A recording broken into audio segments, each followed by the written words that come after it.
Good morning, Rob. Oh my God, is it morning? It's morning. Good morning. Good morning. You've been up this morning already once. That it's true. Yes, I have been. Yes, I have been. No, it was a good, really fun midnight musings and a great observations yesterday. A lot of new people. Yes. All these new subscribers. It's amazing. I've been feeling, the song "Can You Feel" the Elton John "Can You Feel the Love Tonight." I felt like the Lion King all day yesterday. That's amazing. Fantastic. It's crazy every time I log in and I see or check on Tuna YouTube. Matata. We're over 56,000 subscribers. Another 1,000 subscribers. I mean, it's crazy. It's been awesome. Great. We got to give it up. Growth. Give it up to the people for the growth. I hope the thing is, it's all about the programming. We have to provide great programming. I know. I mean, what people are going to discover, these 6,000 new subscribers, tell them all about your show, ¿Qué pasa, PGS? Yes, if there's any Spanish-speaking subscribers, we do a show every other Saturday when we're not doing this show, which is our MOC Squad show, our members-only chat. On the every other Saturday, we are doing ¿Qué pasa, PGS?, which is the PGS community's Spanish show, technically 97% in Spanish. 97% Spanish. But listen, it's a great opportunity for folks who are Spanish-speaking members of the community to join in the chat. And if you're not a Spanish-speaking member, we've got all sorts of folks joining us just to be with us and to learn Spanish along the way. So yeah, we need to promote it in the Latin communities around the world, because you guys do. I mean, I've been told many people who are native Spanish speakers have written to me or sent me DMs and talked about how great your show is. You and Alex Montano. Alex is actually in Colombia. In Colombia, our man in Colombia. Yep. Our man in Colombia with probably a smoking hot wife, which she's elusive, but lets him buy hot toys. So she's a good wife. He's Mexican, but he lives in Colombia with his wife. He collects hot toys. That's and Star Wars hot toys. And you're in Portland with your hot wife. Yes. And who I've actually broken bread together. We've dined together. We've dined together, which is great. Yeah. But people have said your show is really, really good. And I would imagine nothing less. I mean, both of you are very erudite men. We try. And, at least we can pretend. We're like the changelings, right? Don't want to be like them. What do they want? We'll see. I don't know. Rob, I told you before we went online, speaking of Picard, before we let everybody in, I've got a Picard nitpick I wanted to run by you. Yes. It's minor. But why is it that phasers only dissolve people when it's convenient, and at some other times it's not convenient? People, that's stun setting. It's elusive for some people. They don't know the difference. Wouldn't you be like, everybody, make sure you set your phasers to kill, because sometimes even within the same scene, you're getting one person getting pulverized and another one just getting knocked out. That's a good question. I'm gonna have to ask Terry Metalis. We're gonna have to ask Terry. You know what I thought they should have done is explain that the armor they're wearing protects them from the beam, and so they have to go all John Wick. You know how John Wick has to get in there and oh yeah, I mean, he'll shoot you in the face and pull a knife out of your back. Right. You have to go in the seams to actually get them killed. Otherwise, it doesn't work. That's what I was hoping would be maybe the explanation there, because then we could have some cool John Wick type stunts on the show. That's true. Yeah, there's been some good ones. There's been some great, and I love the fight sequence with Jack puppeteering LaForge. I thought that was really neat. So, yeah. Anyway, how did he do that, by the way? I don't know. Any theories? Well, it's not Ronin.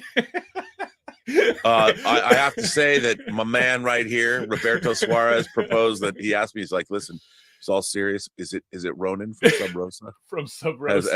As somehow, it's not Picard's son, it's Ronin's son from Sub Rosa. So who knows? I actually confirmed that. No. Okay. It's not Ronin from Sub Rosa. It's not that. But if anyone would do that, Terry Metalis would do it. If anybody would want to pull that off, I'm sure Terry would. So. Okay, Rob, we've got plenty of folks here patiently waiting. Let's let the matrix, the cascade fall. We have new members of the channel and new subscribers also joining us. So let's go ahead and do Rob's favorite part here.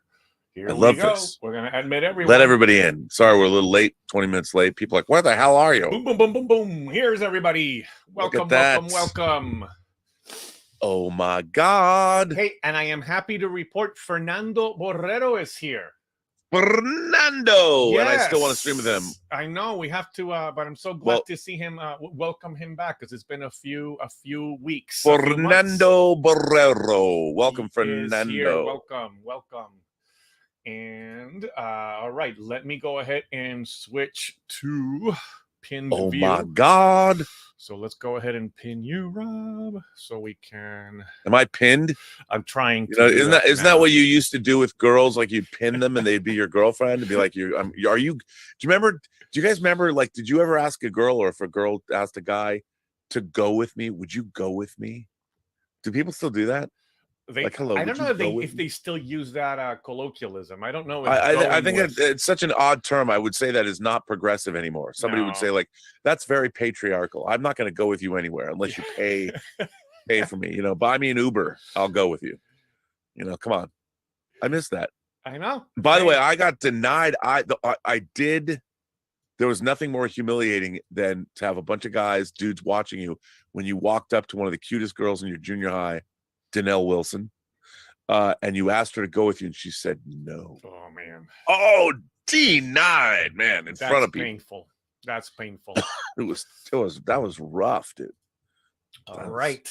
Well, Rob, we've got our first question lined up here today. The great King Tanik himself is Yisrael, here. The man, the myth, the legend. By the way, if you've not watched the episode 9 of the add him here Otaku experience. Welcome, King Tanik.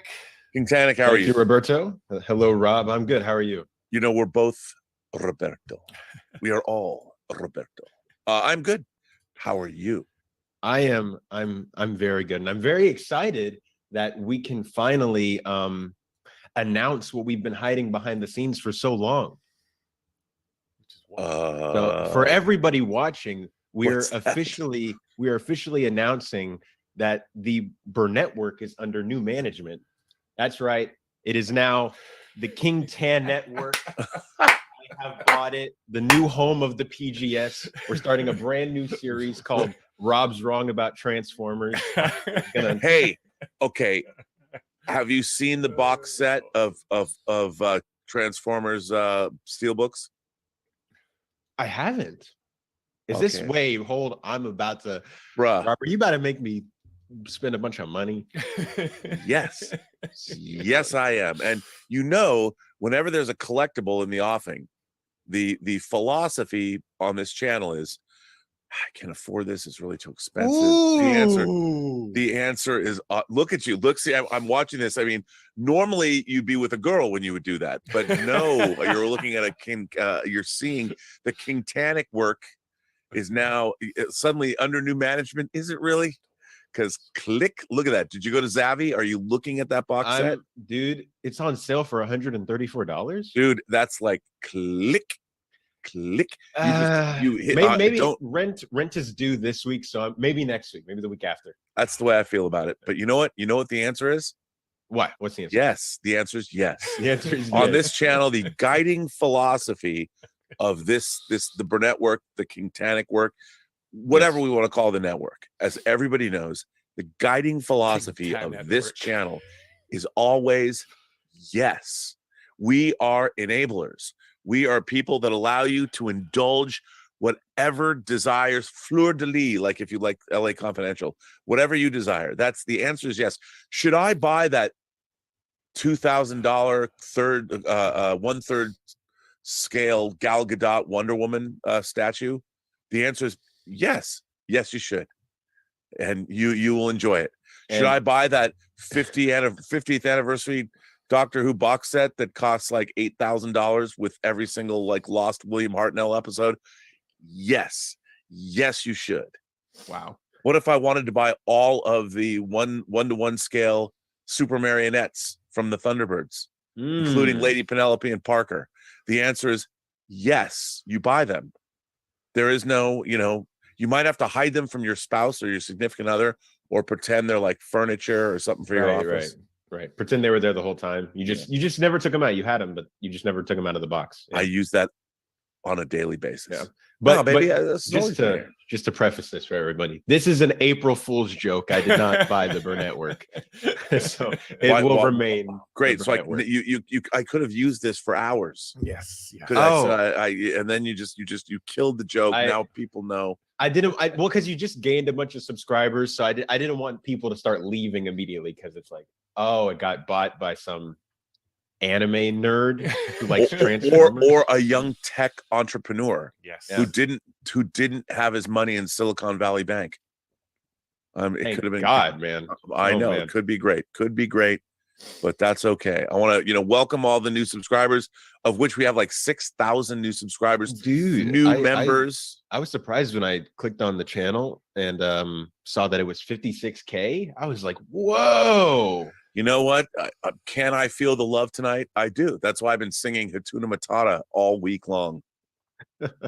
No, I obviously I messaged you about this earlier in the week when I sent you the Otaku experience as well. But congratulations on the new endeavor that you and John are going into. I think that's very exciting, and I look forward to seeing how it turns out. Yeah, no, it's good. I mean, and you know what? I like going back. I have to tell you, I mean, I've really missed. This week I got to stream with Justin again, Justin's collection, which was great. Az and I did the Prisoner streams, and we did Fully Articulated on his show Hot Toys, and we're gonna get back to doing that. And I streamed with Tom and Andre from Midnight's Edge and all of my friends. So it freed me up, because one of the things I love about the YouTube fan space, and I got to get into some beef with Doomcock. So one of the things that I love about, and by the way, perhaps I love Doomcock, and is that what I was seeing on Twitter the other day? Yeah, man. People. Oh man. Here's the thing: when you get into an argument with somebody that lives at the center of the world with his Cthulhu bird in a cage, you can't. You gotta take it for what it is. I mean, it's, of course, I think I didn't convey the humor of it all, but to for everybody, I mean, it's great. It's great to because we have a really great. I've always said that the point of this channel. People said, well, Rob, what do you want to do a YouTube channel for? To me, it's like a 24-hour sci-fi convention. It's all like you, King Tanik, Israel, your show, the Otaku Experience. You go to any convention, there's always an anime programming, and you would be the guy. You'd be the guy that people would go see, and you would do a live episode of the Otaku Experience in the exhibit hall. You do a panel, and I figured that the overarching philosophy of this channel, the Burnettwork, is to be a 24/7 sci-fi convention. That's the whole thing. And my dream on this channel is to provide 12 hours of original programming every day, 7 days a week. Now, I don't know how to do that. I'd need a lot of people to do that, but that's what I'd like to do. Is as Burt Lancaster said in Field of Dreams, that's my dream, Ray Kinsella. That's my dream. Nice. That is a very romantic idea. I like it. That'd be great. And with all kinds of creators from all walks of life, every shape, size, color, creed, religion, sexuality, whatever you want to be. But the point would be to elevate the discourse, elevate the discussion, and delve into fan communities. I think that would you imagine if you had someone in that community, like a Bollywood show? Since we don't get to talk about that too much on this side of the pond. It's funny. John Campia, when they were at AMC, they were going to do a Bollywood show. I would love to do a Bollywood show. I mean, that is a huge hole in my knowledge. I mean, when I was going to film school, we would watch there's something called the Apu trilogy. Saji Ray was a famous Indian director, but that was the reason those films became very successful. Is they kind of came out of the tradition of Italian neorealism or the French New Wave. They were very realistic, whereas you know, to me, if you watch a movie like RRR, it was like discovering John Woo's gun fu movies, like the Killer or Hard Boiled. But I love Bollywood movies, and there's a joie de vivre in them that exists nowhere else. But I just don't know much about them. I mean, I don't even own many. You know, I have a movie called, Columbia Pictures released a film called Lagan, which is about colonialism and cricket. And it's a great movie. And but I would love to see, like, I want to get the 4K full-blown special edition of RRR. And there's so many other there's a movie called Robot that I really love. Let's face it, Indian women, stunning. I mean, come on, let's see more of them. Bring on the patriarchy, not the colonialism. Thanks, King People Tanik. like, you're canceled. Hey, Rob, we want to say a reminder that people who are not in the Zoom call, but who are watching us on YouTube, we usually broadcast about the first couple of hours of this show to YouTube. And if you want to deliver your super chats, you can do so there. We have a couple already from Ray Valero, who says, support RMB for $2. Thank you so much, Ray. And we also have Damn It, I was Spock. joking, Darth Plato. But damn it, Spock. By the way, there's you can also, is the tip link down below too? There's that as well. I don't know. It should be in the description. Yep. I should go check that out, because people have been very supportive of the channel, which is nice. Hey Rob, congrats on the subs boost on the road to 100K. Any chance you can start reviewing EXO 6 figures? Not many 1/6 reviewers are covering them. Okay. I do not know why that is the case. I mean, for those of you who don't know, there is a company, EXO-6, EXO-6, Najin Tam's company. It is a company that all they do is make high-end Star Trek figures. I mean, talk about a dream company. And they recently put out, I can't reach it. It's out of my reach. But they recently released an Admiral Kirk and what they called Kolinar Spock from Star Trek the Motion Picture. Okay. And they are fantastic figures. And what I heard is Najin Tam, the impresario of the company, that his family was in, they were clothiers, or they made clothes or something like that. The tailoring on those EXO-6 figures is stunning. And for whatever reason, they're going to actually finish the entire Voyager crew this year. Wow. But they put out a lot of great stuff. They're shipping 7 of 9 in Chakotay. Really, really great figures. I don't know if they're going to make all their prototypes. They're even doing a couple of figures from, should I say this?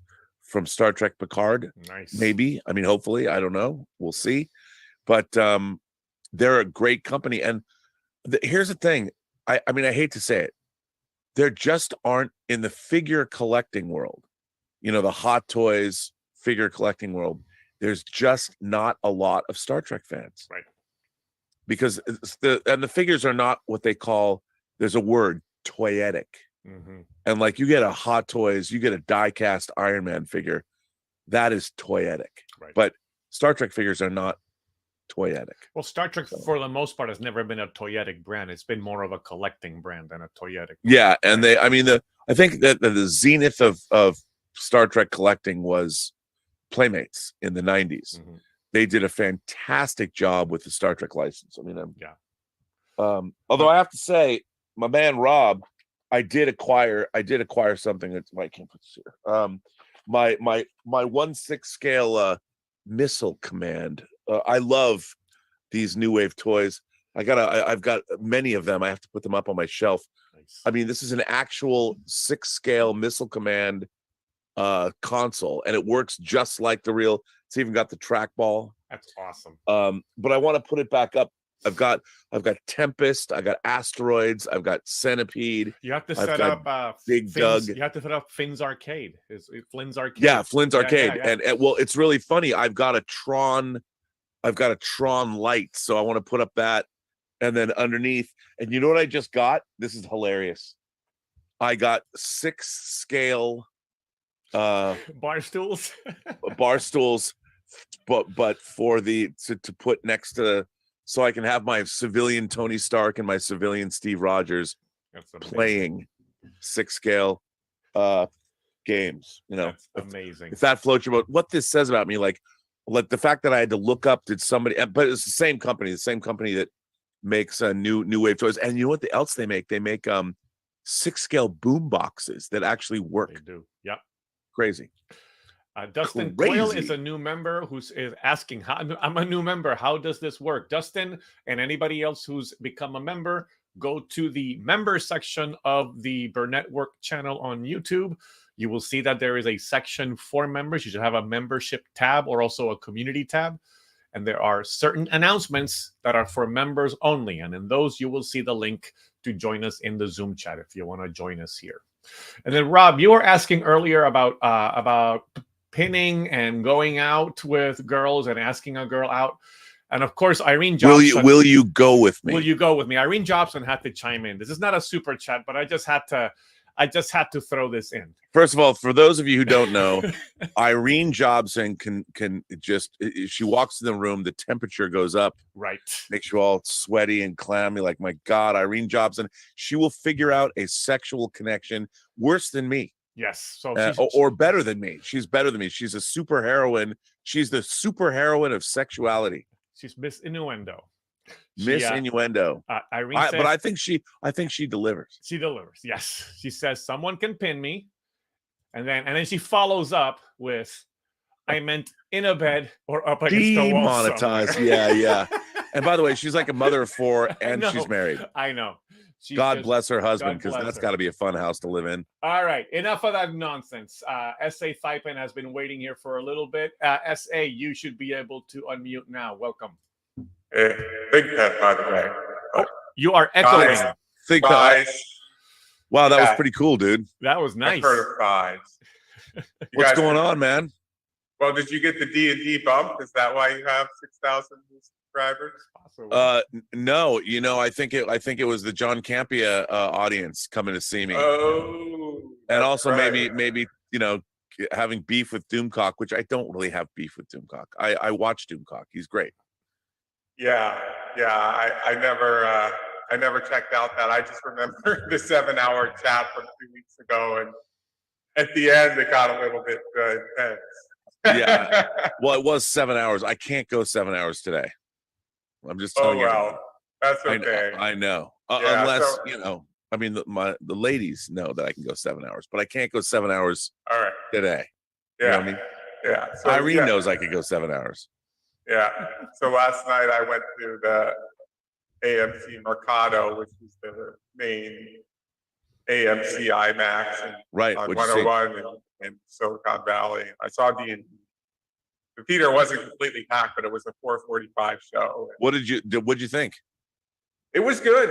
I mean, it was definitely like I wrote on the Facebook page for PGS. I thought it was like the first viable, well, for me, post-COVID kind of movie-going experience.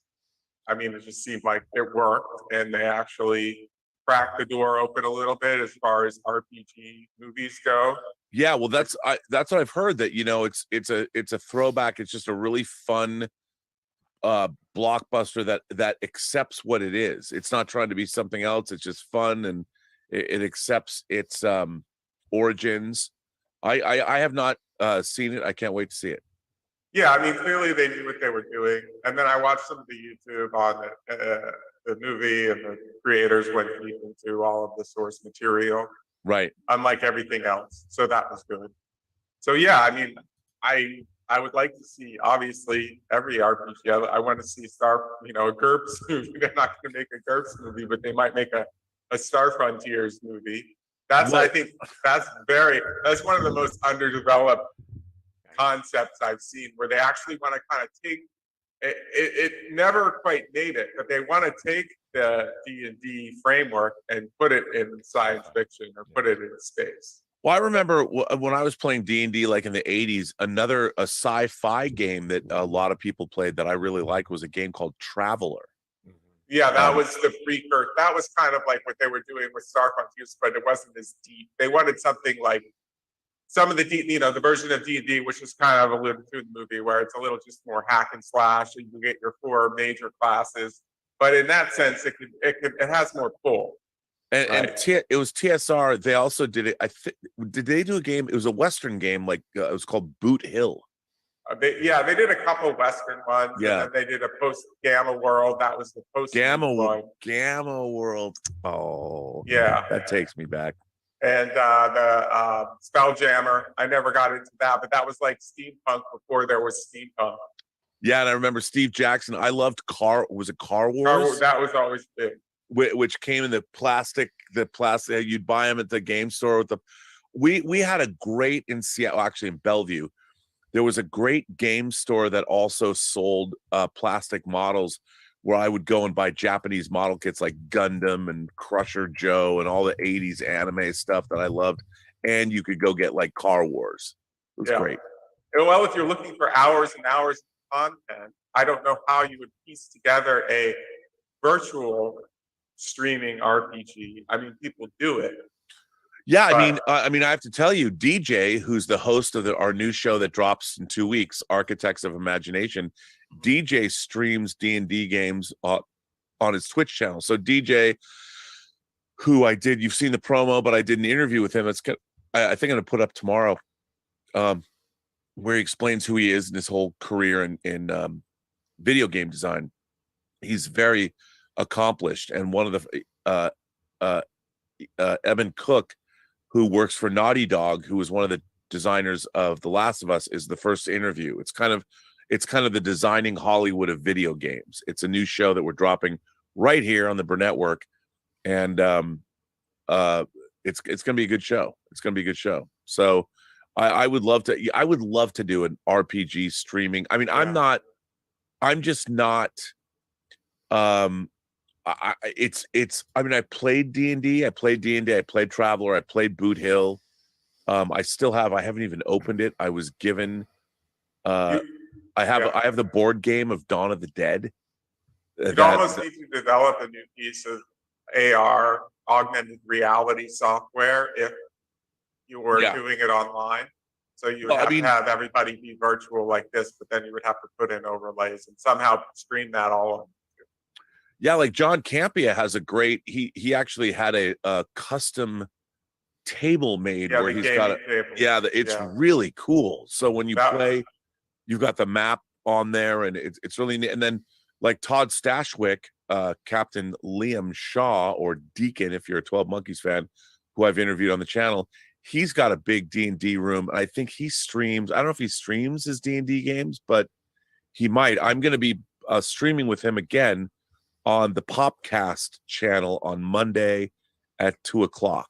So Monday at 2:00, come to the Popcast channel, and you can send in your super chats or questions to Todd Stashwick is one of my favorite people in the world, and it's funny because on his channel he's streaming Monday at 2. Yeah, not his channel, on the Popcast channel. Oh, Popcast. Which, by the way, everybody should subscribe to it. It's a great channel. Whenever you say any of those names, I automatically just go right to the face of Captain Shaw. I think they're all Captain Shaw. Yeah, that we are all Captain Shaw. Boy, I can't wait to see what people think of the next 2 episodes of Star Trek Picard. Yes. But I think, if the AR software, you have to say, all right, it might work better in a role-playing game format because you have people that know they're being streamed. So they're going to be up and they're going to be ready to perform. They're going to maybe conform to the rule or the flow of the game better than they would if they're just walking into a game store. Yeah. And you also have the advantage where you can do augmented reality that you don't even that you only see on the YouTube screen. I think that's actually a really great idea. I mean, one of the great things about the popularity of D&D, what I always liked, and I never had enough people. I only had, like, growing up, 2 or 3 friends, but getting like 8 people playing D&D. Well, now you have 6,000. 6,000 new people. You can have an orc army of, And then the DM's going to go, "You're all dead. The eye of Sauron has smited all of you. Bye-bye. But no, I mean, it's great. Yeah, I mean, I love the fact that the popularity, the resurgent, I guess it's never really not been popular, but it like all fan communities, it's people getting together and sharing their enthusiasms for things. So I love that. It's great. All right, thank you so much, SA. Let's see, we've got Esmel coming up. Esmel. Next. Yes, let's go ahead and add him here to the chat. And my man, one day we're in the same neighborhood. I'm driving to San Bernardino. We gotta have lunch. Yeah, I keep hearing that, but I don't but we gotta stream it. But I'm in. Hey, by the way, I have a lot more time now. I noticed. You know what? I have a funny feeling that I'm thinking Mr. Campy is about to wrap it up pretty soon. I honestly, because everything he's been saying like 3 years, I think we have less time than that. Because it kind of feels like he's not really wanting to do it anymore, really. It's funny because this month is I think it's April 11th is my mother's birthday. I always think about April. I don't think it was April 11th, but the very first time I was ever on YouTube was on it was AMC Heroes at that time. It was AMC Heroes episode 6. And the great John Schnepp, who I'd known for years, called me up one day and was like, hey, come on the show. And I'm like, what show? YouTube show? I watched trailers on YouTube. I wasn't an avid watcher of YouTube streams or anything like that. 8 years ago, it was different. And so when I went on the show, the first time I ever streamed, the first time I was ever on YouTube live was with John Schnepp and John Campia. Yeah. And that was 8 years ago. And, and then John left Collider twice during that time. And John Schnepp and Amy Dallin, who I always adored. And then Coy Jandra, it was so much fun to do Collider Heroes. We did hundreds of episodes of that show. And what was really, and John came and went. And then when he started his own channel, he asked me to come on board right after everything went down at Collider after John Schnepp passed away. And I had so much fun. I mean, I really enjoyed, and John what I really liked about working with John is he ran a very tight ship. I really liked because I'll ramble on. Somebody wrote to me yesterday, like, don't you have anything better to do than to talk about your hatred of modern Star Trek? After I did I was like, yeah, I thought to myself, I'm like, no, I don't. And it's been so funny because there's all these people that are like, you're just a shill for Terry Matalas and Star Trek Picard. I'm like, have you watched my channel? And so yesterday it felt like I got to jump back into I let the hate flow through me again. But John's structure was always very much appreciated. He really ran a tight ship and he really knew what he was doing. And it was, I mean, I know I would have preferred he couched it differently than saying we were too expensive, because I didn't ask him for money. He offered Chris and I money, which is fine and we worked hard. And I think that, he didn't put stuff up on the weekends. And I always thought, because I used to be able to, I would put the Designing Hollywood shows up. I always thought that one day I'm going to put Dieter and I are going to just go on his channel and do a Let's Get Physical Media on a Sunday. And I'm kind of bummed out that I didn't do that, because I'm like, I wonder if because we have the best audience for Let's Get Physical Media. Yeah.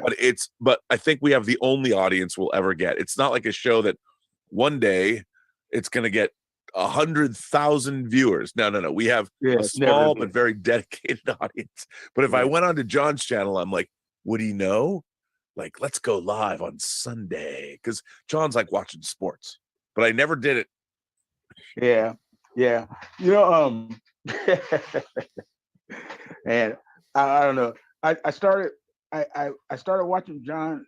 I don't remember the exact first show, but I remember Snap was on there, and it caught me because I seen you guys on the show, and something that he said really stuck in my mind.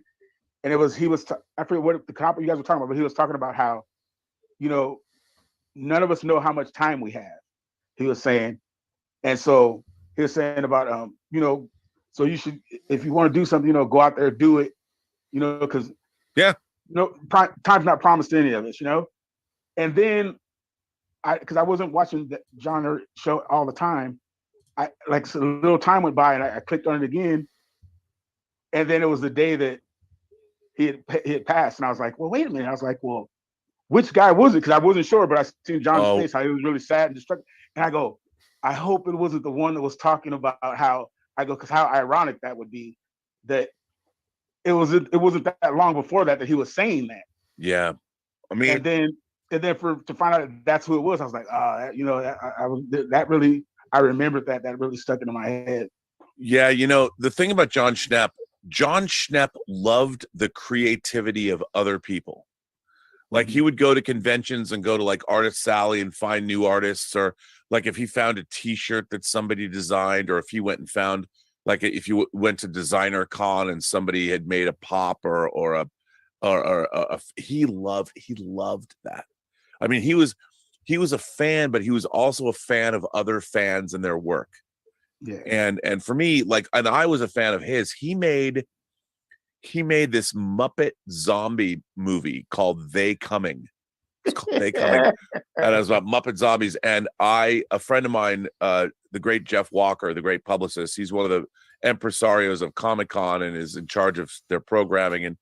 And he would run the masquerade, and he would show trailers at the masquerade. And I asked him, I said, Schnepp had asked me, can you get They Coming shown at Comic-Con? And this was in the aughts. I want to say it was 2008 or something. And I got Jeff Walker to show it. They showed They Coming because the masquerade at the San Diego Comic-Con has always been a raucous affair. It's always been a lot of fun. Like in the 90s, I could never do this now, but we used to go and sit in the back and scream for anyone that came out as Sailor Moon girls. Because in the 90s, when Sailor Moon came to America, there would always be like 10 different groups of people that would do Sailor Moon. Or there'd be like one very shy girl that would come out, and we were always like, yes, you rule, and we would get canceled, demonetized. We'd get canceled today. We can't do that. Plus I'm 25 years older. I was in my 20s back then, so I could get away with it. Nowadays, not. The sad thing is that nowadays you can't even make a compliment. You can't even compliment a woman because. Oh, dude. They take it all if you compliment a woman, it's like what? You're part of the patriarchy. We live in very strange times. What happened that you can't compliment some beautiful things when you see it, and them not take it all to a pervy place or something, it's like, I'm just complimenting you. It's just a compliment. Hey man, the Russians are now going to conscript their female population to fight in Ukraine. We'll see how things change after that. Because man, I don't mean to be flippant about it, but it's not good. They need to just stop that. I don't even see what the purpose of that is. It's a meat grinder. It should just end. Yeah, I mean, look, it's just wasting human life. It really is. It's really frustrating. It's really frustrating. But I know Roberto's about to cut me, so I just want to say, this time I finally got to say goodbye. You knew it. You knew I was coming. Well, you'll come back. Don't say goodbye for when you say goodbye. I mean, do what the prisoner says. Dude, be seeing you. Yep. Give me a little Patrick McGowan. Be seeing you. Be seeing you, Esmel. Yeah. You guys too. Have a good one. All right. My man in Buffalo. That's what I'm talking about.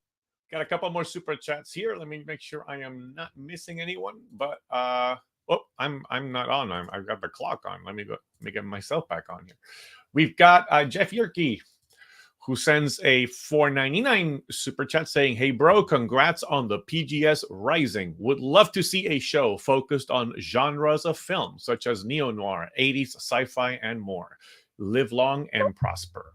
I just want to say that my man Kelvin did send me this from Australia. Talk about neo-noir. This is I've already shown this, but this is the After Dark. This is from the Australian label Imprint. And this is and why I wanted this is because it has Chris McQuarrie's Way of the Gun. It has Joe Carnahan's Narc. It also has Catherine Bigelow's Blue Steel. This is a great box set. James Gray's The Yards. So I'm all about neo-noir, and this is a great set. Things that have not been released anywhere else. So 6 great films, including, man, do I love this movie. Internal Affairs is so good. Does it by any chance include Soderbergh's The Underneath? That's one of my favorite neo. Okay, I'll tell you something about The Underneath. You know, Steven Soderbergh does not like that movie very much. I love that movie. Dude, I love it. And by the way, okay. Now I'm hard pressed. It came as a bonus feature. The entire movie came as a bonus feature on a Criterion disc. I think Criterion. So I have it now. See, now I have to go look. I have to go where The Underneath, and it is getting released as a single disc as well. But let's see. I absolutely love that film. So anyway, I don't want to derail the conversation. There's a lot of people waiting, so I want to make sure that we get. Oh, you know what? It's on King of the Hill. Wow. Soderbergh's King of the Hill, which is a great coming of age movie. It's a coming of age, yeah. And then there's The Underneath. It came on the same. And by the way, for those of you Criterion people, it is Criterion Spine 698. Okay. So it was released in 2015. It's an awesome film. Awesome neo-noir heist. Peter Gallagher. I love that movie. Ed Asner is in it. Yep. Yeah. It's great. Yep. Members of the PGS, there's a new member, also from Germany, from Dieter's homeland, who's asking if he could come in because he has very limited time. So if it's okay with folks, I know we're all on the queue here, but I'm going to go ahead and let him jump in next because he's going to he can't stick around. So if it's okay with folks, Joey, go ahead. And Joey's up, but let's let this crazy new German welcome Adam. And if he knows Dieter Bastard, is he from Saarbrücken, Deutschland? Let's see. Let's find out. So this is Adam. Welcome, Adam. I'm not that new. I'm from Long Island. Oh, really. It's Adam right here. Okay. It's this Adam. It's this Adam. No, but tonight, we're 9 hours ahead, so it's 9 at night, and I got to work tomorrow morning, so I can't stick around a little. No worries. It's good to see you, man. Yeah, you too, man. Always good to see you. I love hearing your voice. Total Criterion guy. Just want to say that. Love Criterion. It's a great subscription channel. No one really talks about it, but the Criterion subscription channel is amazing.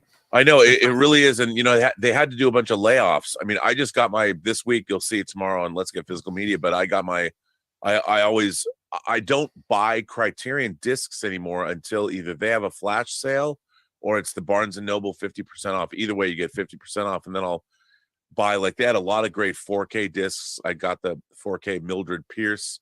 I love Criterion, and their channel is probably the best channel on ever.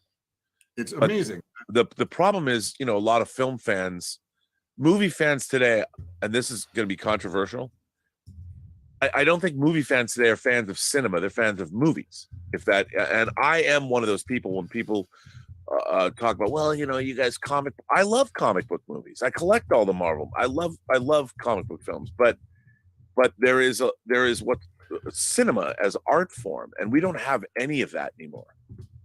No. I remember when DVDs really hit and Criterion for me in the late 90s. That was for me, my little film school. I just knew if it was on Criterion. I watched so many things I've never heard of, Samurai, stuff like that. And it was great. And with Alain Delon, directed by the great Jean-Pierre Melville. Yeah, it was so good. Yeah, the Criterion still they had the Samurai is like the proto John Wick in a way, if you think about it. Again, it's been so long. Good. So good. Yeah. They have a whole section of Czechoslovak New Wave. You can watch that stuff. It's so cool. Anyway, it's amazing. Yeah. So people subscribe to the Criterion channel. It's awesome. I actually want to do just actually toot my own horn for the once. I hate doing it, but I want to tell you that my Corona, what I did during Corona, my geeked out. Here in Germany, it's a similar vibe to what you do, but I started an internet radio station in my town during Corona because we were all locked in our houses and there was nothing. Yeah. And they don't. Well, you've got a great radio voice. Oh yes, thank you. But, yeah, I did it in college, and over here in Germany, they don't really have community radio. They don't have that tradition that we have at the bottom of the dial. You get the weird chip. So and they have ways of making you talk.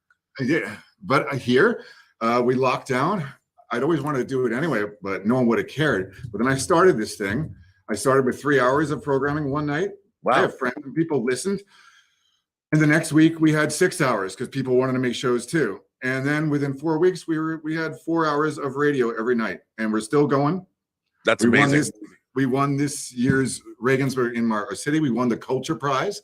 Well, Adam, yeah. Please tell the folks at home, how can they listen to your radio station? There you go. Well, we have no archives. We're only live when we're live. Yeah, which is great. But I'll post it in both chats. But it's not an advertisement. It's just the general idea of being positive and giving everything context. We have punk shows, we have jazz shows, we have all these different shows. The cool thing was though, the punks will listen to the jazz show and they'll say, I don't like it, but it's interesting. And they'll stick around. And that's the coolest thing.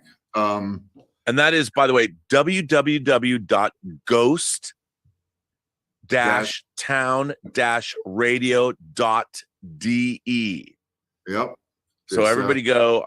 You're like Happy Hard Harry in the movie Pump Up the Volume. I love that movie. That movie's kind of been forgotten, but that movie was so cool. Dude, that movie, Alan Moyle's Pump Up the Volume with Christian Slater and Samantha Mathis, who is, by the way, Samantha Mathis is the daughter of the late, great B.B. Besh, who played Dr. Carol Marcus in Star Trek II, The Wrath of Khan. World. She almost was in Free Enterprise. I love Samantha Mathis. That movie was cool. I'm 10 years younger than you. So I was like right at that. I was like 14 or 15, right at that teenage. So good. Perfect. I love that thing. Everybody knows. It's so good.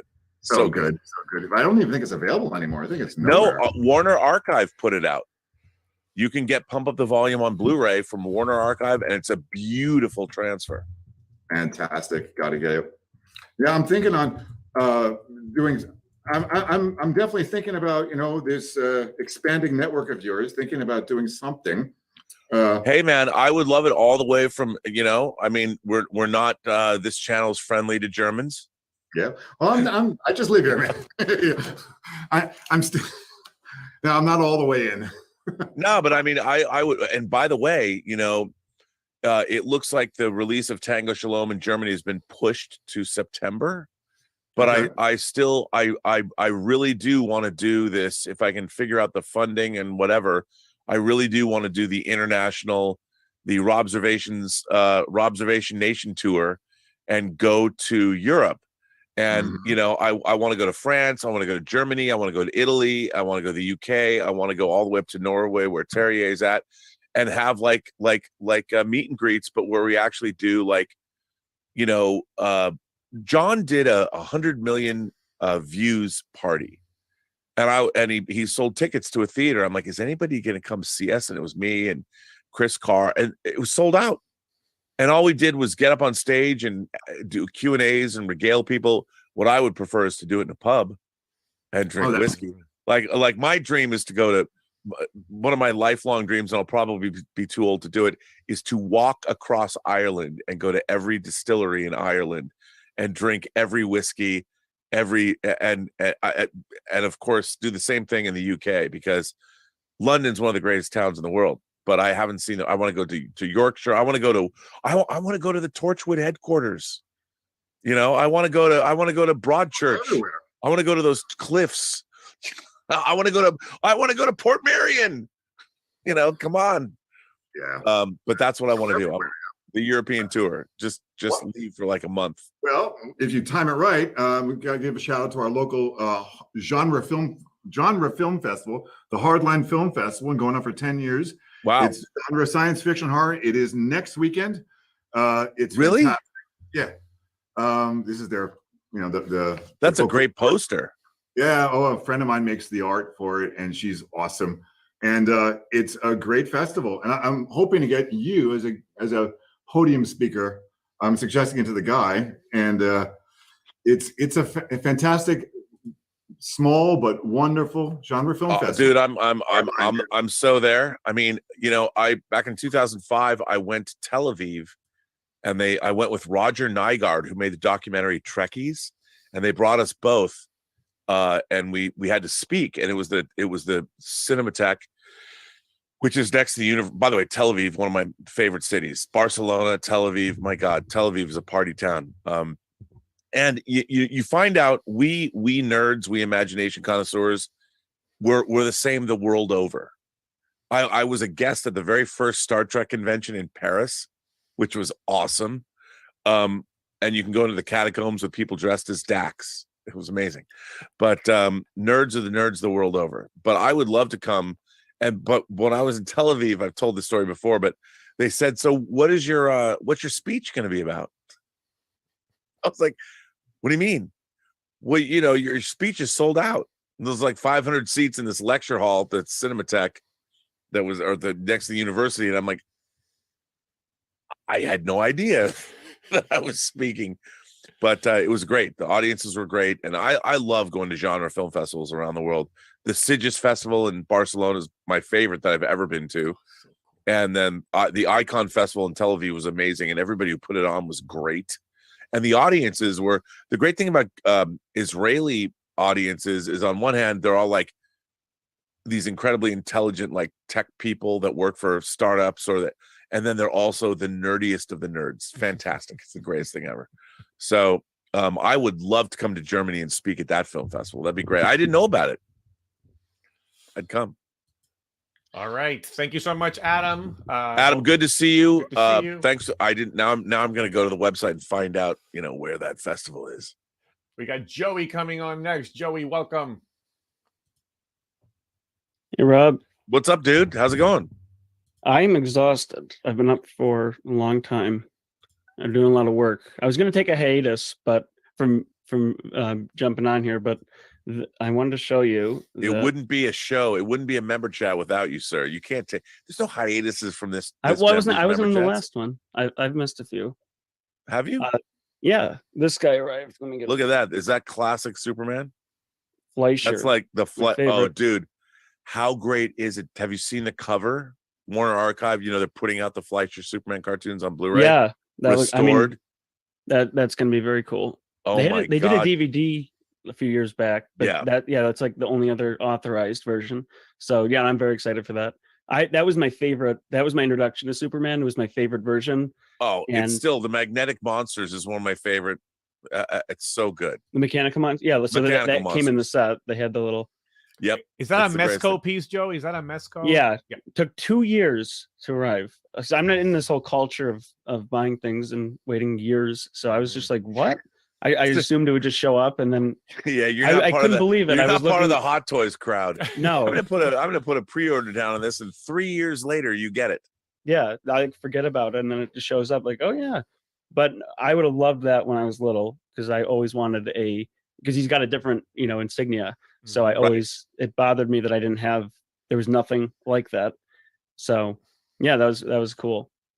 I love those. I mean, I had them on Laserdisc. I can't wait to get them restored. Apparently, I've seen all of them. My favorite, weirdly, because it's not like one of the classic ones, but it was the Mummy Strikes. Right. Something about it I loved, like ancient Egypt, and oh yeah. So that just captured my imagination. Like when you go back and watch it, it's like not that long. Like the whole fight scene isn't that long, but I remembered it being like this epic fight where he's fighting mummies. And it is. Yeah, no. Superman's it's magic. So I mean, back then they didn't know that, but he's vulnerable. Mummies could take him out, maybe. And that version of Superman, like you talked about how it's hard to portray him on the big screen, but that version was much more vulnerable. He could fly, but he had to like kind of build up, he had to sometimes he had to like squat down and like jump up because it wasn't just like he could float. Well, when he says, able to leap tall buildings at a single bound, I mean, Superman could not fly in his initial iteration. Yeah, there's like it's sort of disputed because I think what's his name? Joel Schuster and Jerry. Yeah, Jerry Siegel. I've been up for like forever, so otherwise I would have had that. But they disputed it. But apparently he flew because it was animated, and it didn't look right when he was like leaping up and down. Right. So they So they just said, hey, whoops, sorry. They just said, hey, can we make him fly? And then they did. Yeah. So, yeah, no, I love those. Though I mean, the animation's beautiful. The Everyone goes animation back and watches it. It's beautiful. Oh my God. I had no it's so concept gorgeous. growing up that it was in the 40s. I was like, when I found out later, I was like, really? That was the 40s? I mean, I guess. Well, arguably, you know, the 40s, if you go to film school, they'll tell you that the greatest period of cinema in American history are the 40s and the 70s. And the 40s, I mean, the art of cinema was really, you're about 15 years into the advent of sound, and it was the creativity was off the charts. Disney did Fantasia, totally, you know, it was incredible. Yeah, all the classic original Disneys were in that era. This was Fleischer and then Famous Studios. Yep. They just couldn't compete financially with Disney. By the way, incredible.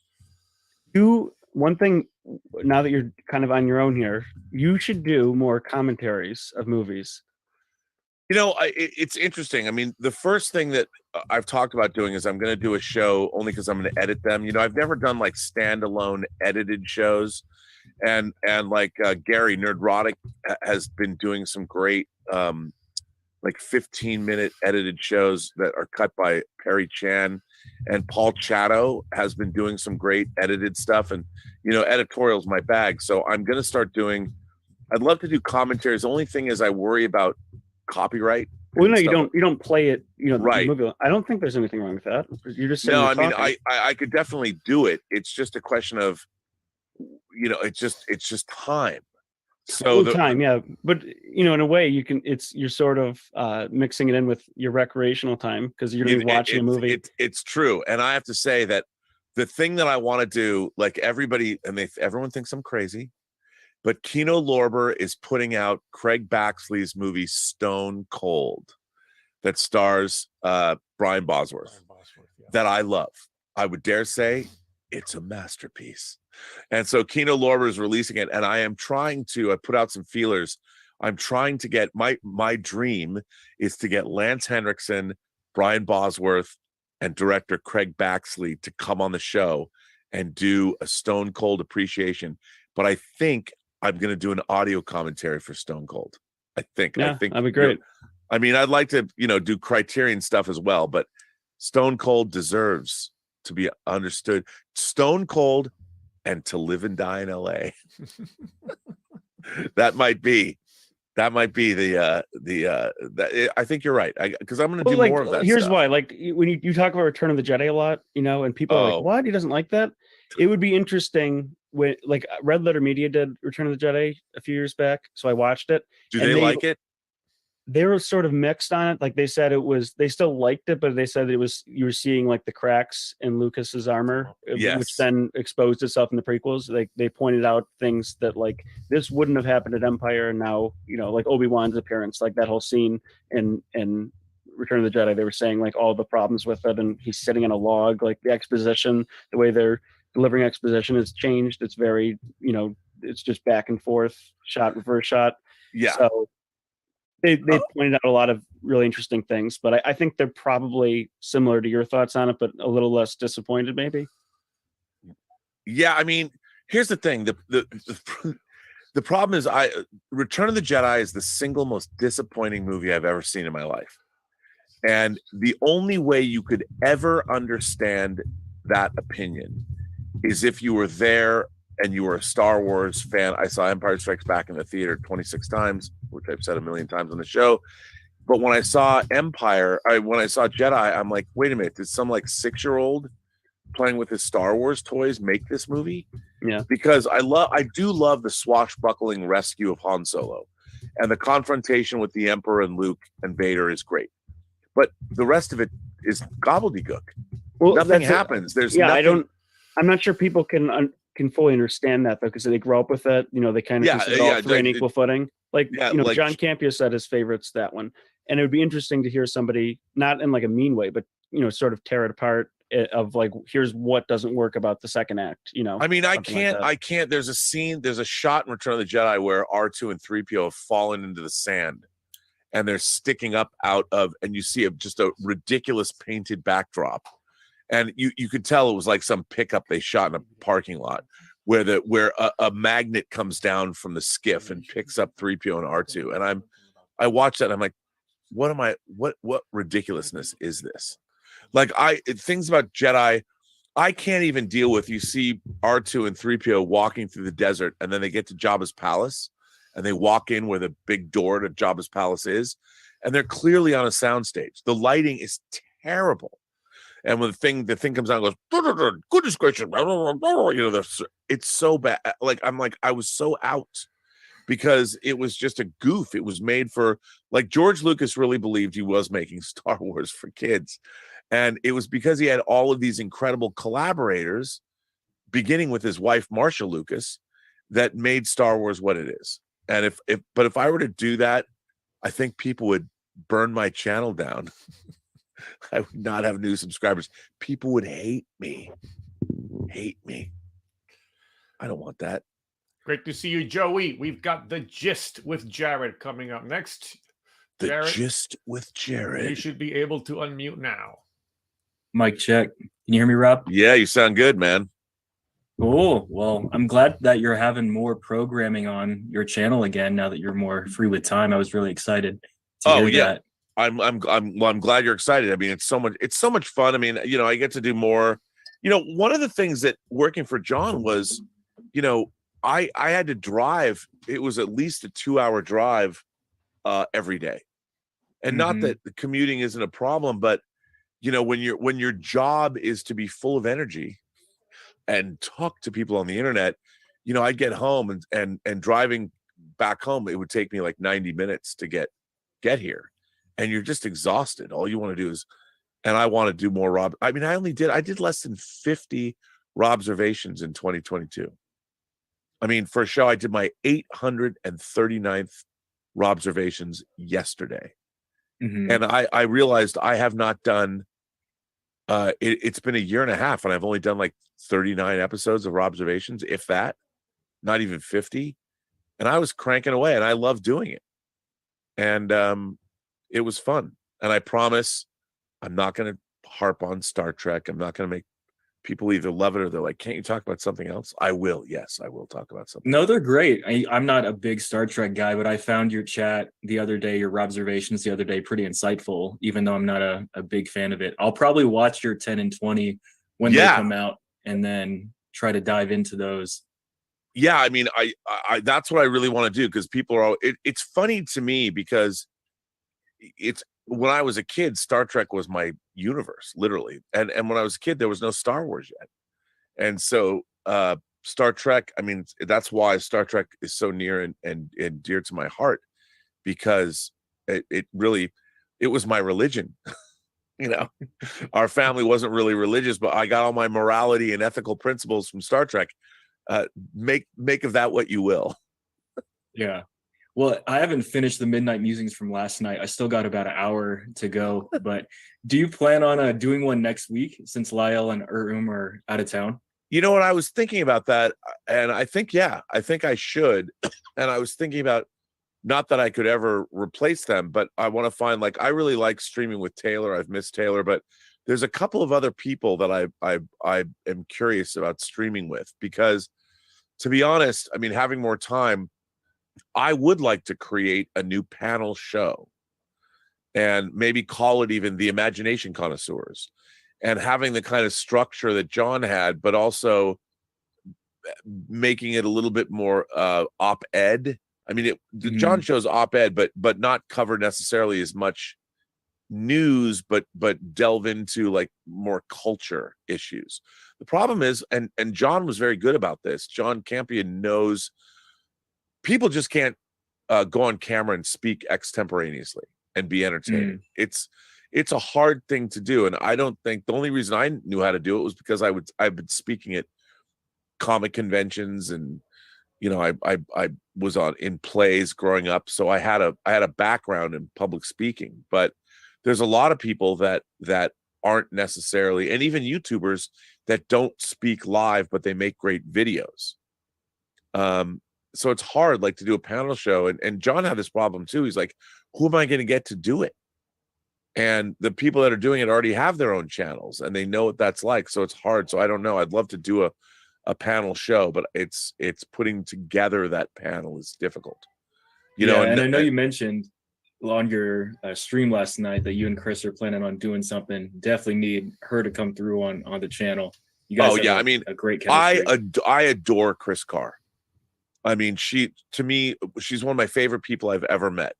Her personality, her wit, her intelligence, her husband. I have to say that. I don't want people to get the wrong idea. Although she is just a delightful person and she's incredibly talented. Her voice, like I could just sit there and make her. I always feel bad. I'm like, perform for me, do a voice. But she's that talented. She really knows what she's doing. And frankly, I've been developing an animated project, and I mean, to me, I could never make another animated. Dota Dragon's Blood, I didn't control, but this new animated property that I'm developing with Kevin Rubio, who made Troops, and I've been working with for years, and Mike Bodden, we're doing it as a project for the Imagination Connoisseurs Unlimited. That's our company. And that would be a new channel that we're going to start as well. But to me, Chris Carr has to be a part of it. She's got to be one of the characters because I adore her. I just adore her. Yeah, and I actually watched Dota. Dota was really sick. I liked it on Netflix. It was good, right? Yeah, I really liked it. I think it's it sort of got overshadowed by Arcane. It's a different show. But I loved, I'm so proud of Ashley. I was so proud to, I was just the editor on that, but doing 24 episodes of. It's funny because people always when I get in arguments with people online, they're like, "Yeah, look at you. What have you ever done?" The first thing that comes to my mind now is, "Well, I did 24 episodes of Dota Dragon's Blood. That's a anime that's on Netflix and it's airing now because people haven't watched it. The people that I know, it's really good. Ashley Miller, the showrunner, my buddy Ashley, he co-wrote Agent Cody Banks. He co-wrote Thor. He co-wrote X-Men First Class. And he's a really talented guy, and he really turned that into something special, I thought. It was great. Yeah. And it's crazy. If you watch all 3 seasons, it's a crazy show. It gets... Oh, even the 3rd season. I really liked when they introduced the the fire lady in the first one. And then with what happens to her character, I was like very shocked as far as what happens. Really well done. It's a very cool show. And when I was editing that, I had access to all the scripts and everything. I didn't read the scripts before I started editing the show just because I wanted to know what was going to happen. Oh, wow. Because I could never, when you're working on something, you read the script. But when I was editing, I'm like, because you'd be sent the really rough animation and have to cut it together and make it all work. And it was so much fun to do it that way. I'm like, oh my God. Because that was a crazy show. The plot, I thought it was great. Yeah, definitely crazy. Well, I know my time's coming up soon. So Rob, always appreciate you. Thanks so much for what you're doing with the channel. Look forward to seeing how it grows. Jared, thank you for being here, and thanks for being a member. Very much appreciated. Talk to you next time. All right.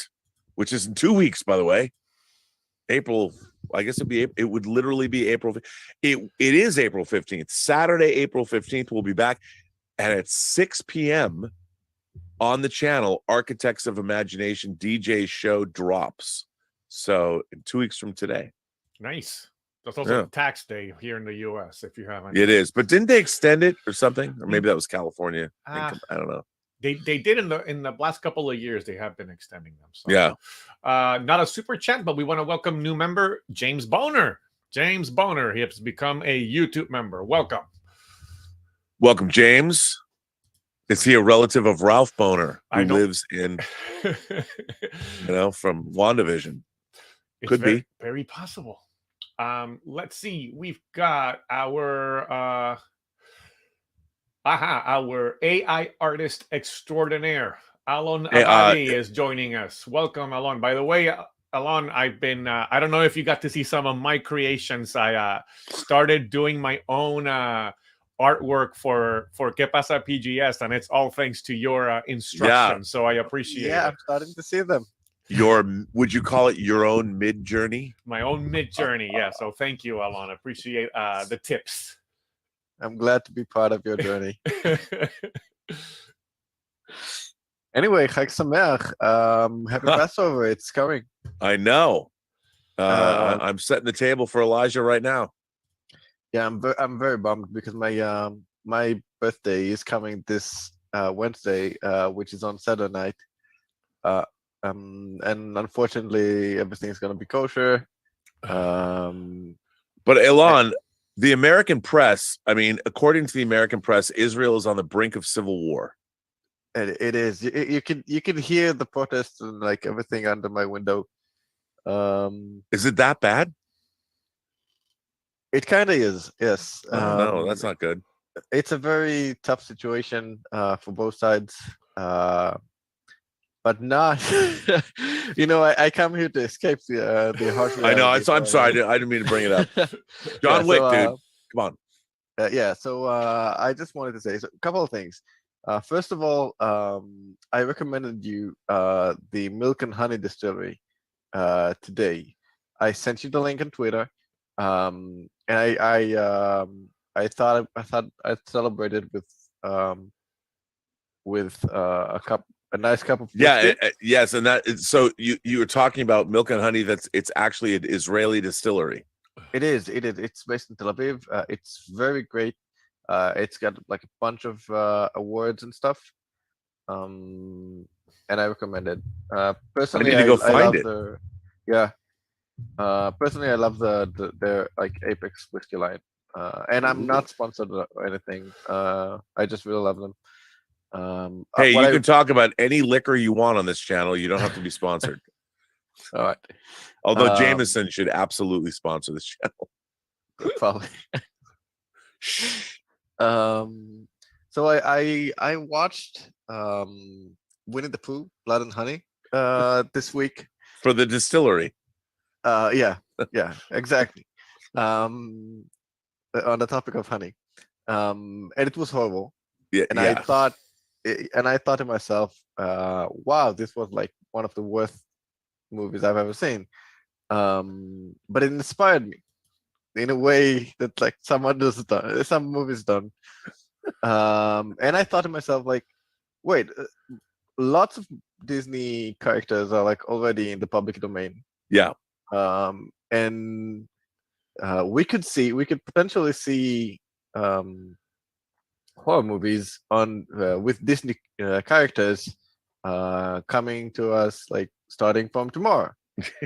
So I'm not saying that like those are coming, but I am giving some ideas for people who want to make Disney horror movies. Let me just okay, so you know the drill. I started with the Blood and Honey image. So I went to research what characters are like in the public domain right now, and I'm pretty sure that first of all, Peter Pan is in public domain. Yes. I think that it could be like a fantastic, terrible horror movie. Oh yeah. Along with Snow White. Yeah. Which obviously would be a serial killer in this adaptation. Oh yeah, for sure. Also, Bambi, which is not focusing on Bambi, but it is focusing on the group of killers. You're in trouble now. Hunters. And probably worst or best of all would be the double feature of Blood Aladdin. And I got to wow. I did those like I did it to I had another version which I think is even more disturbing this time. Oh, count me in, man. I'm in. I mean, by the way, Alon, both Peter Pan and Bambi are in production right now as horror movies. Really? Yeah. Yes. Well, you see, that's why you're here, Roberto. Well, I mean, if you think about it, The Little Mermaid, by the way, for those of you who don't know, or maybe you watch the Criterion channel, there is an incredible Polish horror musical called The Lure. About what happens when two mermaids come to shore and start working in a Polish nightclub. I kid you not. Are not a very kid-friendly concept. They started as like sirens and stuff. Oh yeah, I have to tell everyone, it's on Blu-ray. You can get it. I don't know if it's on the Criterion channel, but if you ever come across a movie, it was the debut feature of a Polish. I think it was the debut feature of a female Polish director. It's incredible. It's called The Lure, like Lure. All kids should watch it. If I was 13 years old, it might have been my favorite movie. When I was 13 years old, my favorite movie was I think it was Vampire Strippers, something like that. I'm sure it was. Yeah, there you go. But yeah, when you come to think of it, like all those Brothers Grimm stories, they all started as like horror stories in a way. Yeah, totally. So like taking those two and doing like animated comedy Disney style is actually the what's the word, massacring like the raw material. Those like bloody adaptations would be very, very much the source, or like a true to source. I agree 100%. Yeah, but Blood and Honey was awful. I mean, starting from the acting and like the script and everything was awful. It didn't even have like that many boobs, which was unfortunate. I know, any movie that has boobs in it these days, they're all awful. They're releasing Jean Rollin lesbian vampire movies finally on 4K. I'm like very excited. 13-year-old me would have been very proud. Yeah, I mean, but now 13, if you were 13 now, you could see whatever you wanted if it's keystroke. I mean, it's taking all the fun out of it. You know what? That's the thing. It's not fun anymore. But like it isn't fun anymore. Next week. I know. It isn't fun anymore. I mean, just girls are like, they have boobs all the time. But the first time you get to touch one, it's the most amazing thing ever. And all of that's been stripped away. Down with the patriarchy. Well, maybe Maria Espino has something to say about that. So we'll go ahead and bring her on board. Welcome, Maria. I mean, no disrespect talking about boobs. I'm sorry. Just saying. We can't hear you. Uh-oh. Oh, you can't hear you either.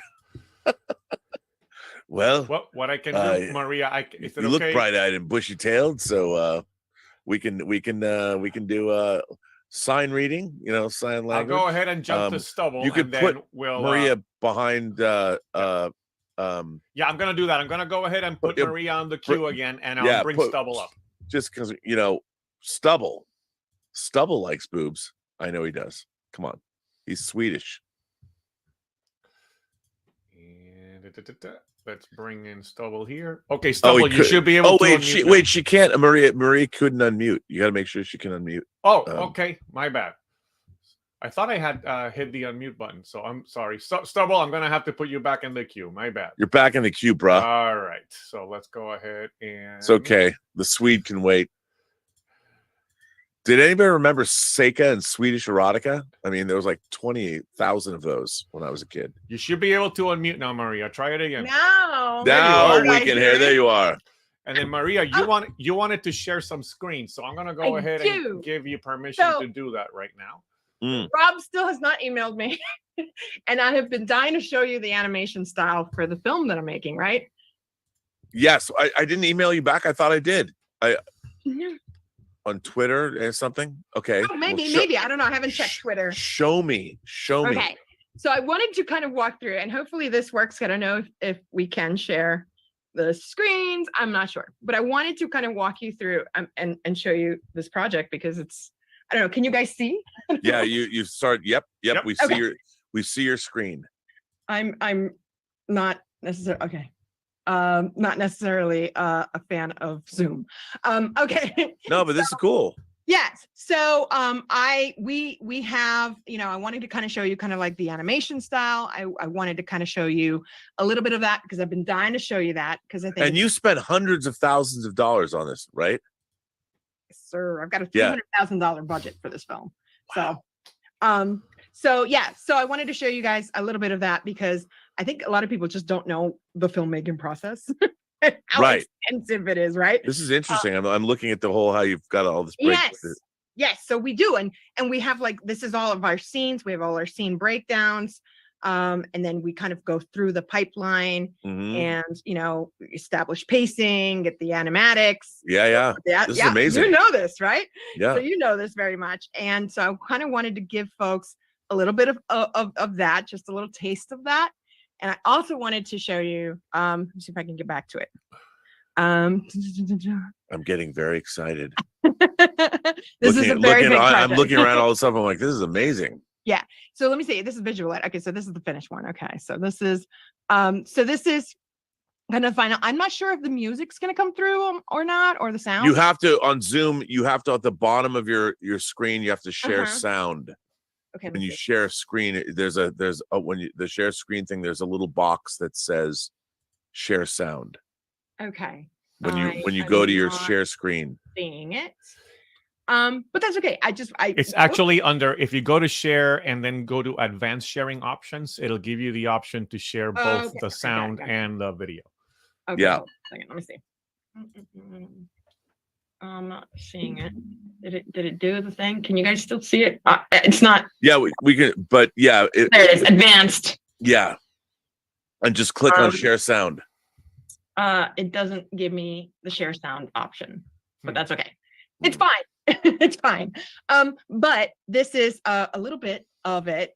And I wanted to show you kind of the animation style, and I'm not sure if you can see it. Yep.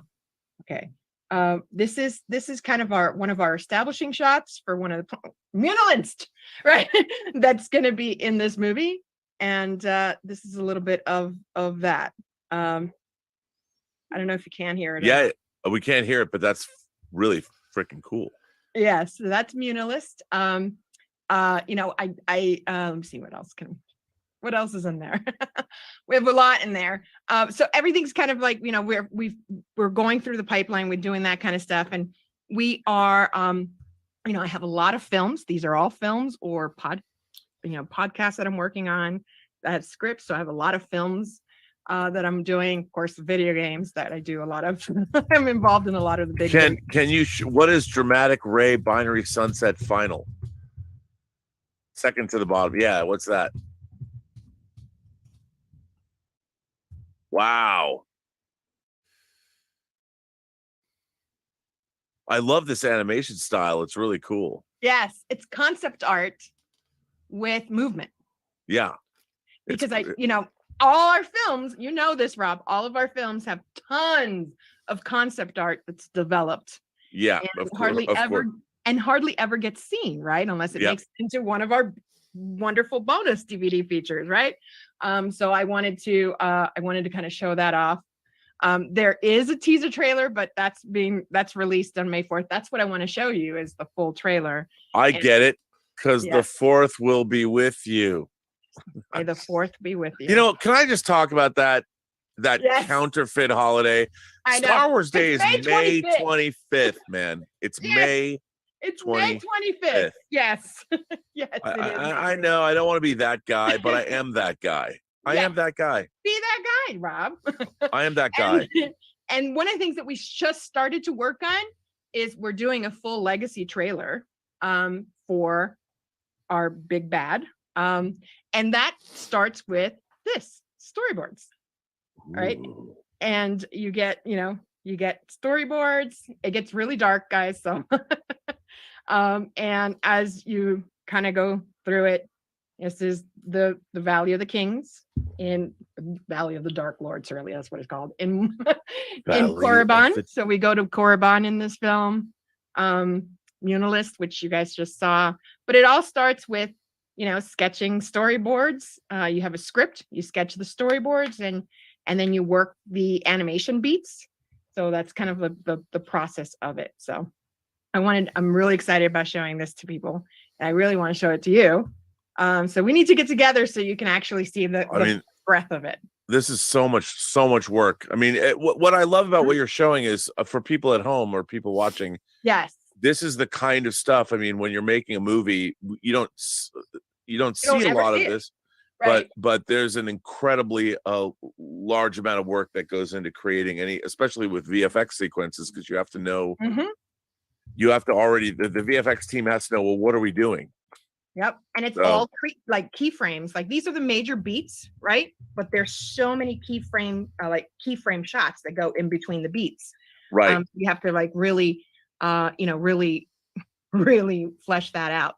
And that's one of the things. And of course we have all the music is original. All the sounds are original, because that's something that, you know, Lucasfilm would absolutely strike you down for. Because did you know all of their music is a shared copyright with Warner Chappell? They don't, Lucasfilm does not exclusively own all their music. Really? I didn't know that.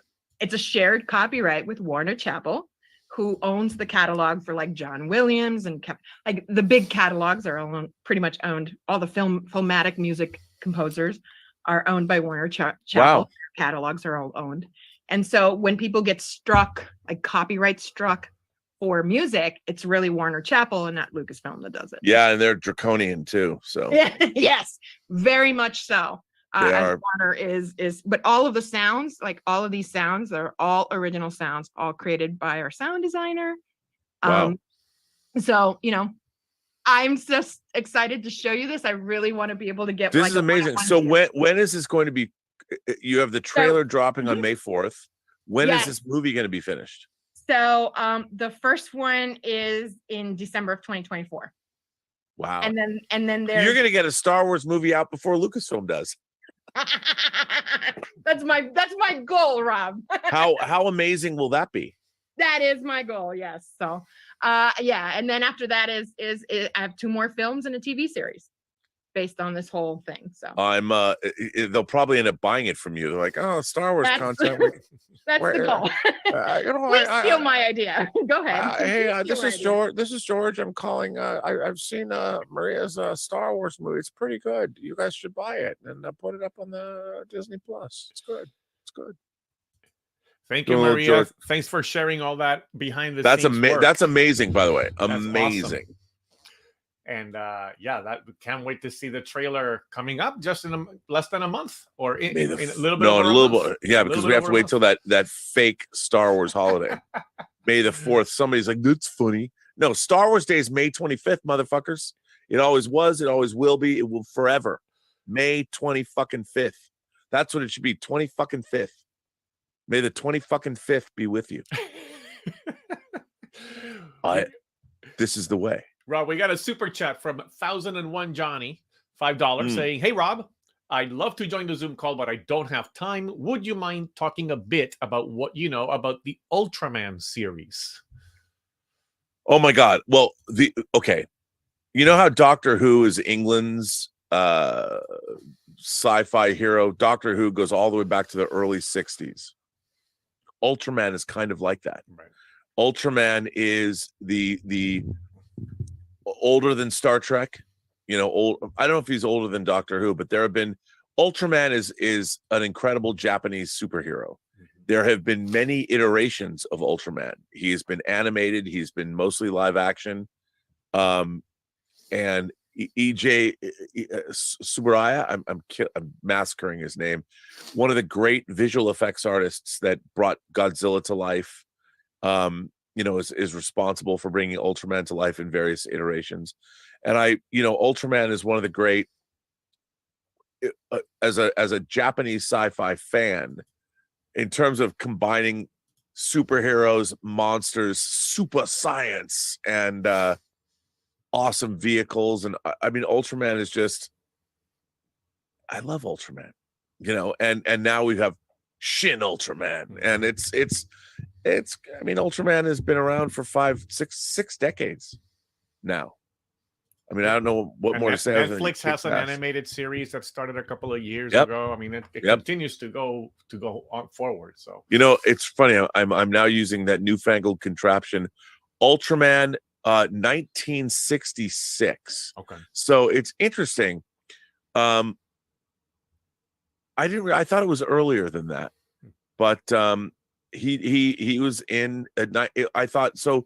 Doctor Who is older than Ultraman, but Ultraman is older than me. So and Ultraman, there were probably some precedent or previous iterations of something like Ultraman prior to Ultraman. Like it kind of, there were other, the giant monster movies and hero movies like that probably led to Ultraman as well. Yeah, and there's so much great stuff. I mean, I have some Ultraman figures.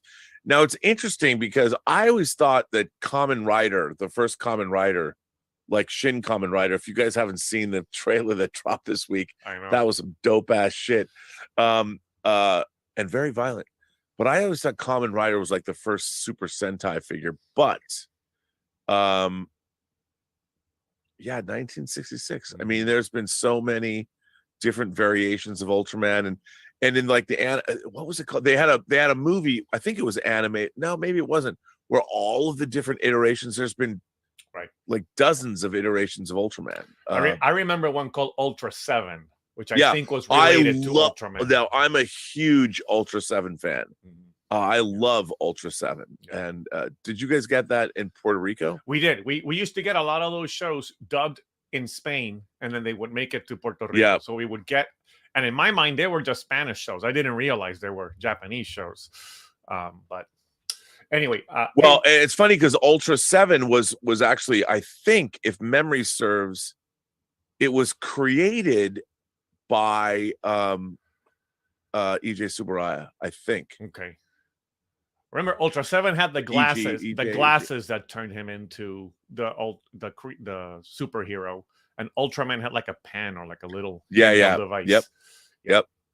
All right, we got Stubble coming up. Stubble, welcome, my friend. Hi. How are you doing? How are you doing? The real question is, how are you, Stubble? Oh, I'm good. It's almost 10 o'clock in the evening here, and so, but you are at noon or something at your place? It is 12:48 Pacific Daylight Time. Yeah. I just noticed something. You know, you talked to like 8 people or 9 people or something like that so far, and no one has mentioned The Mandalorian. There's probably a reason for that. Yeah. It's not in the conversation. It's not good. I mean, it feels like it's written like nothing bad about animated shows, but it feels like it's written like an animated show and filmed on like a live action show.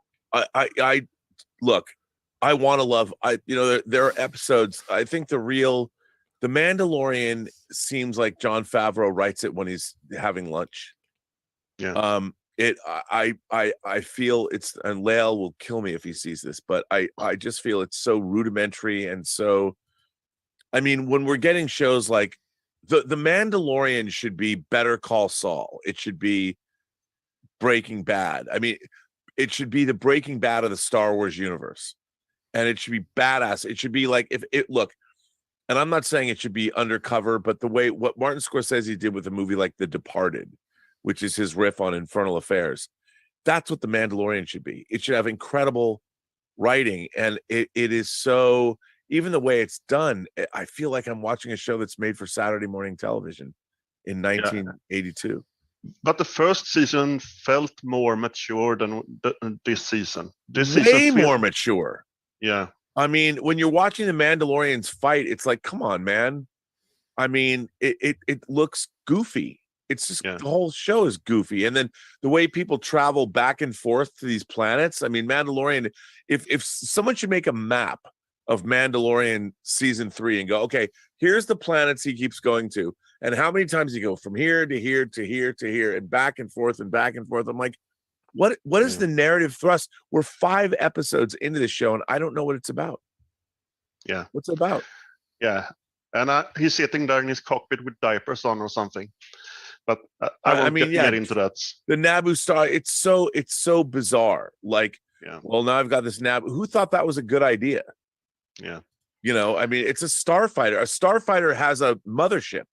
The fact that you're flying around in a one-man snub fighter or whatever is ridiculous. They're not meant for long distance travel. Yeah. Anyway, I won't get into more of that because we've talked that to death. But I looked about upcoming movies, and there are 2 that I'm interested in, and one I know a bit about, and one I know nothing about. And the one that I know most of is Dune Part 2. Oh man, I can't wait. And I hope it sticks the landing for, you know, because it has an ending, even if they continue it in the 3rd movie. Right. But I hope it sticks the landing. I think it will. Yeah. I love Dune. I love watching it. To me, Dune might have the greatest verisimilitude of any science fiction film ever. Yeah. There's no seams at all in that film. No, but the other movie that I'm really excited about, it won't be released until 2024, I think, and that's Robert Eggers' Nosferatu. I can't wait. I mean, Robert Eggers, I love The Witch. Yeah. Hell, I love Lighthouse. I love Northman. He's an incredible director, and whatever he's going to do with Nosferatu is going to be great. Yeah, and the cast is amazing. Amazing. Yeah. So I'm really looking forward to that, but I have no info about if it's the same movie as the 1920s one or if it's something completely different. But I'm looking forward to it anyway. I can't wait. Yeah. Honestly, I cannot wait. But I finished the Free Body Problem. Oh, the books or the TV show? No, the books, of course. The first book. The first book. Wow. So no, but I really liked it. You can feel that it's been written by a physicist or someone interested in the physics. And but after the reveal, I don't know, have you read or seen it? Well, I mean, I've read the 3 Body Problem. I haven't read the Dark Forest or Death's End. So we're at the same level then. Yeah, but I know what happens. I mean, one of my favorite YouTube channels is, I was mentioning this yesterday, is, did you watch Quinn's Ideas? Yeah, occasionally.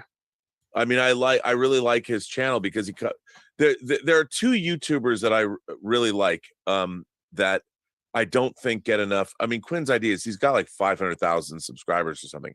But I love Quinn's Ideas, and I love this girl out of Chicago, Impression Blend. Oh, I don't know about that. Okay, I don't know about her channel. I mean, when you first see her, well, Rob just thinks she's cute. She's beautiful. She's a beautiful woman, to be fair. But her taste is impeccable, and she covers. She's written a lot about science fiction and horror books. A lot of people don't. She just put out a list like last week. I even tweeted about this of underappreciated science fiction films that are available to watch. One of them was Catherine Bigelow's Strange Days, and I think her number 1 was the movie The Sprigg Brothers Predestination with Ethan Hawke. Ethan Hawke and Sarah Snook, who's on Succession. Yeah. And a lot of people haven't seen. So if you guys want to watch a crazy, it's funny. Every time I think about this, I want to ask Terry because I love what he did with 12 Monkeys. But one of my favorite time travel stories ever, or movies ever, if you love time travel, watch Predestination. It's based on a Robert Heinlein short story called All You Zombies. But don't read anything about it. If you can find Predestination and Impression Blend, Her name is Marina. I think it's Marina. Watch her channel. Go subscribe to Impression Blend. But her videos, her taste is fantastic. But her video about the 10 most underappreciated science fiction movies currently streaming is spot on. I mean, she knows her shit. And I think she's Ukrainian. Like, she looks, maybe I like her because she looks like my ex-wife. But she's great and she's fantastic. But Predestination, she knows her shit, and Quinn's ideas. And Quinn has done a number of videos about the 3-body problem books, about the Dark Forest, he's great. And you should all subscribe to him. Thank you, Stubble. Great to see you. We've got Marcus Bisma coming up, but hold on. We have another super chat from 1001 Johnny, $20. Thank you so much. My God, thank you so much, man. He says Ultraman Zophie, Ultra 7, Ultraman Jack, Ultraman Ace, Ultraman Taro. Those are the original 7 Ultra Crusaders known as the Ultra Brothers. Jiro Dan was the star who played Ultraman Jack. Love you, Rob. Well, it's funny because I obviously don't know as much about Ultraman as I know about Star Trek. But yeah, I mean, and Ultraman, it's funny, just looking it up, 66, I thought he was a little early, but E.J. Tsuburaya, who created Ultra 7, I think he did. I think it was Tsuburaya Productions. I mean, Godzilla appears in Ultraman. Mm-hmm. So there's all kinds of crazy crossovers, and that there's a great book, and I don't know the name of it, but it's on my shelf over there, and I can't see it because it's too dark over there. But there's a great book about E.J. Tsuburaya, and I'm probably totally mispronouncing his name. The Godfather. He was ILM of Japan, starting doing kaiju stuff. Great, a great man. And 1001 Johnny comes in again with $5 saying, excuse me, I forgot to mention Ultraman Leo. He is number 7. As it's known, Taro is Ultraman number 6. All right, so lots of Ultraman to contend with there. So, hey, Rob, we are at the 2-hour mark, so I think it's time to we're gonna cut off the YouTube stream at this point, and then we will continue the chat with those who are here live. Before we do, I just want to say thank you to everybody who has become a new subscriber to the channel. We've gained like 5,000-6,000 people this week. Many new members. I want to thank everybody for supporting the channel the way you do. It means a lot. We're going to be using that to create new programming, new graphics, step everything up. It's going to be a lot of fun. Truly, it's called the Burnettwork, and it truly will be a network of creators. Roberto and Alex, you guys do Que Pasa PGS. We have doing the ladies of the PGS and our watch parties with Julian Mushkin. They've been talking about Picard. We've got King Tanik doing a great show about anime every Thursday at 2:00. And I'll tell you something. King Tanik, I said to him, well, here's what I want. I want it plug and play. You send me the thumbnail, the description, the show. He's done it 9 weeks in a row, and really cool. And I want to thank him. And if you like anime, watch his show. I think he's a natural. It's a really great show. I'm very proud to showcase it. And as I've said, that my dream is to have 12 hours of original genre programming that celebrates what it means to be an imagination connoisseur. Everybody on this channel, that's what we are. We are imagination connoisseurs. We're not geeks. We're not nerds. We are imagination connoisseurs. That's right. And the programming here that your memberships and everything will fund all that, and got to start paying people and really let's make look. I'm not gonna lie, I want one of those YouTube plaques you get at 100,000 subscribers. I mean, I want one, I mean, why not? You're a collector after all. You have to collect I won a Saturn award. I won an award from the WGA. It's actually right there, that little award right there, best new writer from the WGA. I want that YouTube button thing. So anyway, join. Make it happen. As the Evil Dead say, the Evil Dead are going to rise soon, but join us, as they would tell you. Sounds good. So thank all of you. Friends on YouTube, we will see you in a couple of weeks. Those of you who are still in the chat here, the chat continues for the members. So the chat continues for the members. And by the way, tomorrow, remember another show from the Burnettwork, Dieter Bastian, my favorite German, your favorite German, all the way from Saarbrücken, Deutschland. And we do Let's Get Physical Media episode 102. And we can expect to also see more frequent observations happening now on a more every day, basis. 5 days a week. All right. Awesome. All right, everybody. We'll go ahead and get a little bit of background music going on here. And we will see those of you in the chat will continue. Those of you on YouTube, we'll see you next time.